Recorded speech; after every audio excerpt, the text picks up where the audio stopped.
第21届台湾同志游行，这个月28是对台北市政府起行。虽然台湾伫跨国同性婚姻，也有同性共同来收养等等的议题是有真大的进步，也毋过即马主办单位也发现讲，其实咱台湾的社会当中，犹原是有各种的歧视，所以今年同志游行是以甲多元同行来做主题，要邀请社会大众斗阵来行上街头，了解台湾有多元的社会。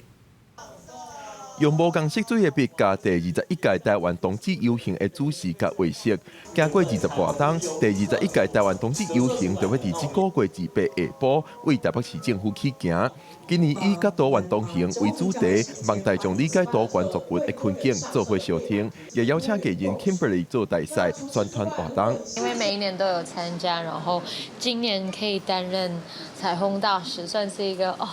就是人生的一个就是很开心的一件事情。我们会希望大家生活在一个不受身份限制以及不受框架限制的社会。那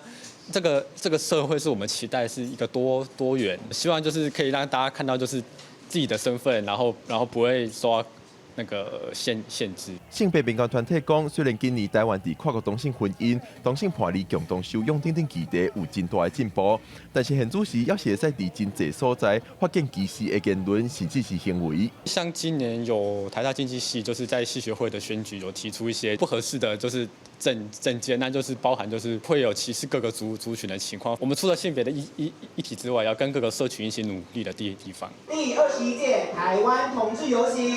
与多元同行，